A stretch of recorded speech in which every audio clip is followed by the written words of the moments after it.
This role is a more serious departure for you. Can you talk about that and what made you want to play such a historical and pivotal role?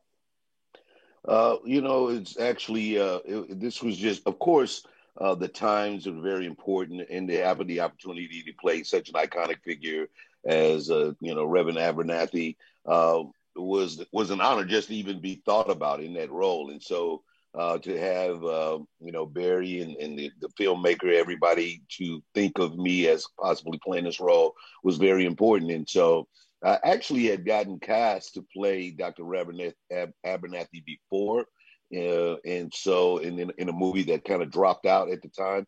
And so when it came back, I felt like it was serendipitous that somehow I was supposed to be playing this character. And Barry, we talked early on, and he felt like I can do it. He kind of told me, the gravity of the movie and what they were trying to say, and I told him I was ready for the task. So it felt right, and it was a great opportunity for someone who normally is cast for comedy to show a little bit of range, and I was really happy to have that opportunity.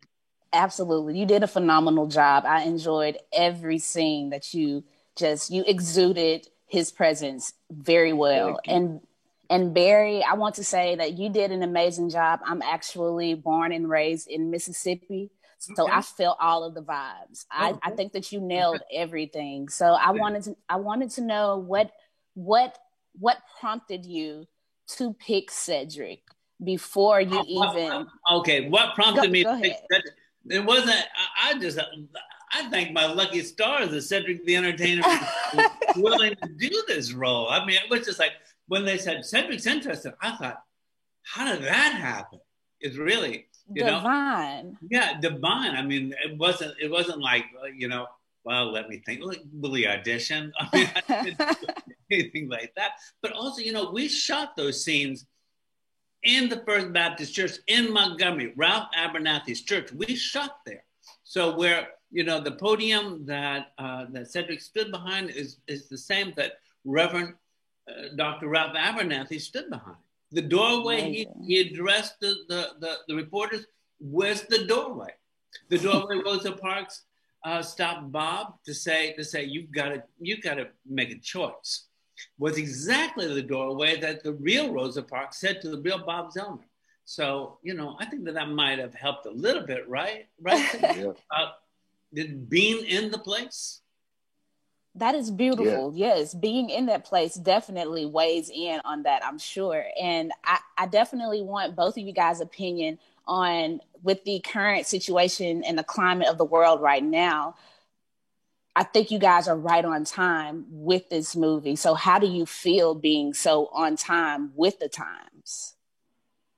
Well, I mean, I wish in some ways that we weren't on time. I mean, I wish so much had already changed. But yeah, you're right. You see what happened basically 60 years ago. What's happening now? I mean, it just reminds you that you can't say, well, it's done. Wow, we can get on with our lives. This is the kind of thing that's going to keep going. I mean, you know, sort of man's inhumanity to man is going to keep going. Absolutely.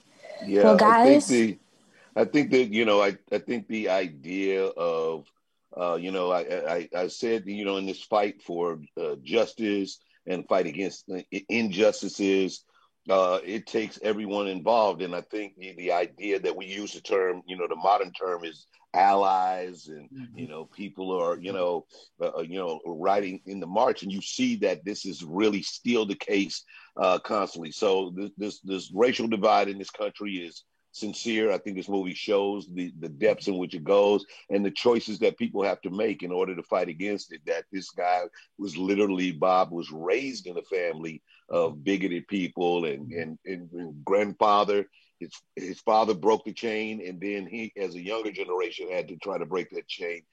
And that's what we can hopefully and pray to continue to do, that each generation decides that that is foolishness. And so it's unfortunate, you're right, that we're, several decades even from then. that we're still fighting the same war. But I mean, I think that's what was really interesting about the film, is that it shows that this thing was happening then and it's happening now. What are we doing, guys? What are we doing? Let's move on.